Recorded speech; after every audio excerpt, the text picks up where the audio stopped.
جب سمیرہ بات کر رہی تھی کہ ان کی زندگی میں 3 مواقع ایسے آئے اور تیسرا موقع یہ تھا کہ جب پاکستان کو یہ فتح نصیب ہوئی، تو اس وقت سمیرہ جب آپ بات کر رہی تھی تو مجھے گوس بمز آ رہے تھے اور میری آنکھوں میں پانی آ گیا تھا۔ قمر المنور سے بھی ہم سوال کریں گے، اور لیکن اس سے پہلے عابد لطیف صاحب جوائن کر چکے ہیں۔ عابد لطیف صاحب، تقریباً 1 سال سے آپ کے ساتھ اسی گفتگو کا سلسلہ جاری ہے اور پاکستان کی یہ جو مسلسل کامیابیاں ہیں، یہ فتح ہے، اب اس کو 1 سال مکمل ہو گیا ہے۔ سب سے پہلے تو جس طرح ہم اپنے جذبات شیئر کر رہے ہیں، میری زندگی کا شاید یہ وہ لمحہ ہے کہ میں نے اس سے زیادہ فخر پہلے کبھی محسوس نہیں کیا، پاکستانی ہونے پر، اس ملک کے اندر پیدا ہونے پر اور اپنی افواج کے اوپر۔ آپ یہ بتائیے کہ آج اس 1 سال مکمل ہونے پر اس فتح کے بعد کیا محسوس کر رہے ہیں؟ اور یہ تو آپ اپنے جذبات تو بتائیے گا عابد لطیف صاحب، لیکن سدرا میں آپ کو بتا دوں، جیسا کہ آپ بتا رہی ہیں کہ 1 سال سے ہم مسلسل عابد لطیف صاحب کے تجزیے سن رہے ہیں، تو عابد لطیف صاحب کو ہم اپنی سما فیملی ہی کنسیڈر کرتے ہیں، کیونکہ مسلسل ہمیں یاد ہے کہ عابد لطیف صاحب بھی ہمارے ساتھ مسلسل 24 گھنٹے یہاں پر اسٹوڈیو میں موجود رہے اور اپنی رائے کا اظہار کرتے رہے اور ہمیں بتاتے رہے، اپنے تجزیے بھی پیش کرتے رہے۔ تو عابد لطیف صاحب، جیسا کہ سدرا نے پوچھا آپ سے، کیا جذبات ہیں آپ کے؟ بسم اللہ الرحمن الرحیم۔ جی بہت شکریہ فار یور کائنڈ ورڈز۔ آپ نے ٹھیک کہا جی، 9 کی رات اور 10 کی رات تو میرا آپ کے سما اسٹوڈیو میں ہی ہماری رات گزری، ہم نے صبح کا ناشتہ اور دوپہر کا کھانا سب کچھ نہیں کھایا۔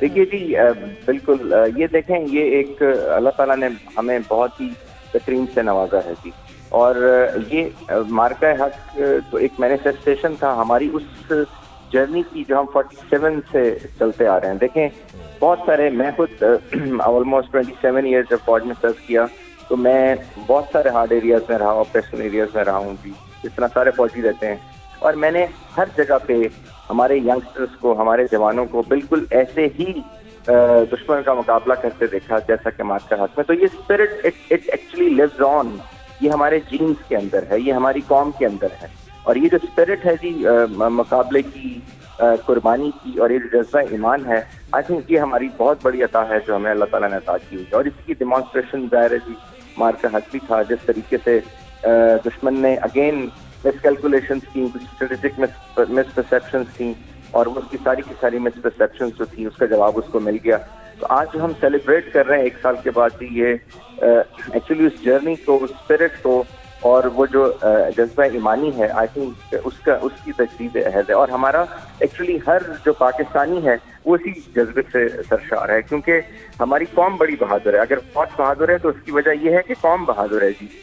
قوم نے ہمیشہ فوج کا ساتھ دیا، چاہے 65 کی وار ہو، چاہے وہ کارگل ہو، 71 کا ایشو ہو، کوئی بھی مارکا ہو، سیاچن ہو، کسی بھی طرح کا۔ اس میں بھی دیکھیے، میں جب یہ مارکا ہوا تو میں ایک تو جگہ بات کر رہا تھا جب یہ موومنٹ ہو رہی تھی آگے ٹروپس کی، تو جب لوگ جو یونٹس تھیں، آرٹلری یونٹس ایک بارڈر پہ گئیں، تو وہاں پہ رات کو ایمونیشن اتارنے کے لیے ٹرک سے پورے کا پورا گاؤں آ گیا۔ ایک آرمر ریجمنٹ کے سی او نے مجھے بتایا کہ وہ ساری رات اپنی لوکیشنز اور پوزیشنز سیٹ کرتے رہے، لیکن ان کو صبح یہ خیال نہیں رہا کہ ہم نے اپنا ناشتہ وغیرہ کا بھی بندوبست کرنا ہے، لیکن اس سے پہلے گاؤں والے ان کا سارا ناشتہ بنا کے لے آئے۔ تو یہ جو اسپرٹ ہے جی، اٹ لیوز آن۔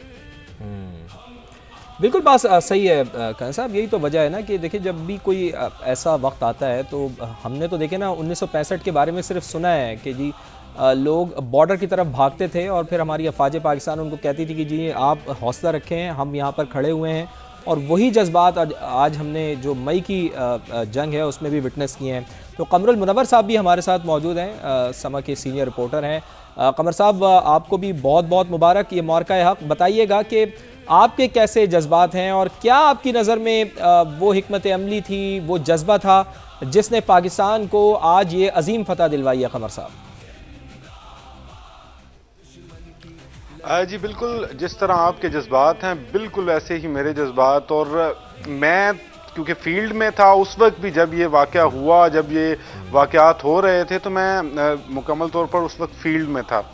تو جو آپ کے الفاظ ہیں، جو سمیرہ نے بات کی، جو آپ نے بات کی، ان تمام کو میں اس وقت محسوس کر سکتا تھا، کیونکہ مجھے ایک ٹاسک دیا گیا آفس کی طرف سے، اور یہ کہا گیا کہ انڈین چینلز پہ بہت ساری ایسی چیزیں چل رہی ہیں جس میں یہ کہا جا رہا ہے کہ عوام سہم چکی ہے۔ اب یہ وہ وقت تھا جس ٹائم یہاں پر ڈرونز جو تھے وہ اڑ رہے تھے اور بڑا ویزیبل تھا، جو نظر آ رہے تھے، لوگ ان کو دیکھ رہے تھے۔ میں مارکیٹس میں چلا گیا، چاندنی چوک کمرشل مارکیٹ، راولپنڈی کی سپر مارکیٹ، میں ان مارکیٹس کے اندر تھا. آپ یقین کریں مجھے میں وہاں سے لائیو کیا اور لوگوں کی بڑی تعداد وہاں پر موجود تھی جنہیں کوئی ڈر نہیں تھا، کسی قسم کا خوف نہیں تھا. اور اس کے بعد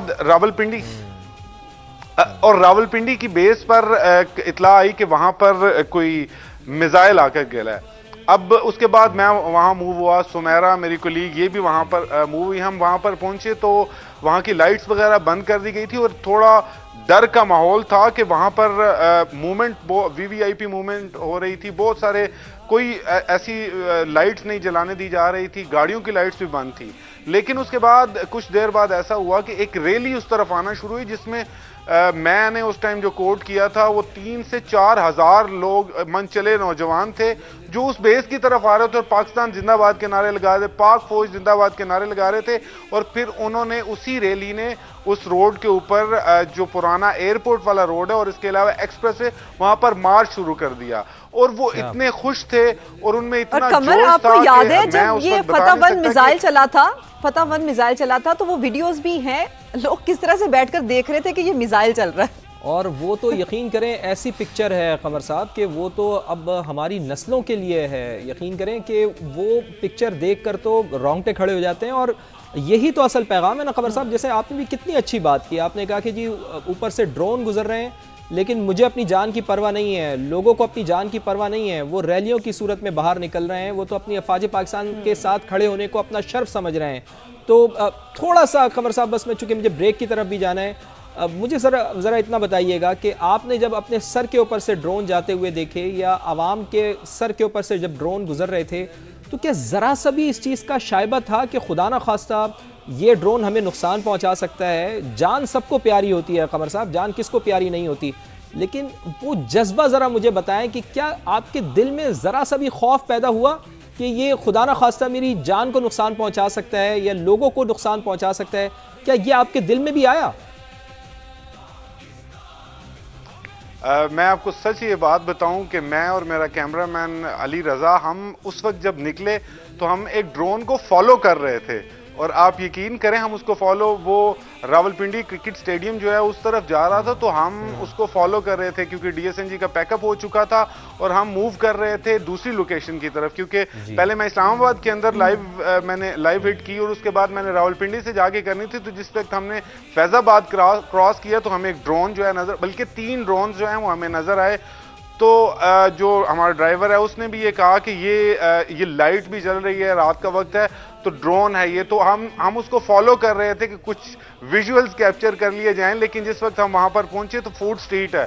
اب یقین کریں فوڈ سٹریٹ بالکل کھچا کھچ بھری ہوئی تھی، اس کے سامنے ڈبل روڈ کی مارکیٹ ہے، وہاں پر لوگ بیٹھے ہوئے تھے. پھر میں نے وہاں سے ہی لائیو ہٹ کی انسٹیڈ آف کہ میں کمرشل مارکیٹ جاتا، میں نے ڈبل روڈ کا جو ایریا ہے اسی کو چوز کیا اور وہاں سے لائیو ہٹ کی. I must say کہ ہمارے رپورٹرز، ہمارے پینلسٹ جو ہمارے پینل میں شامل ہیں، ہماری پوری سما کی ٹیم، ہمارے پروڈیوسرز، ہمارے کیمرہ مینز، ہمارے باسز، ہماری مینجمنٹ اور ہمارے اینکرز اپنی اپنی فیملیز کو گھر میں چھوڑ کر، جنگ کا ماحول ہے ناظرین سوچئے ذرا، اور اپنی اپنی فیملیز، بیوی بچے یہ سب گھر پر چھوڑ کے اپنی ڈیوٹی کے فرائض سر انجام دے رہے ہیں. تو اس قوم کو کیا ہی ڈر، کیا ہی خوف. وہ کہتے ہیں نا کہ اے دشمن دین تو نے کس قوم کو للکارا. شاید بھارت کو یہ اندازہ نہیں تھا کہ وہ کس قوم کو للکار رہا ہے. وہ تو یہ قوم ہے جب اس کے اوپر کوئی پریشانی آتی ہے تو وہ قوم یکجان ہو جاتی ہے، ایک ہی صف میں ہم کھڑے ہو جاتے ہیں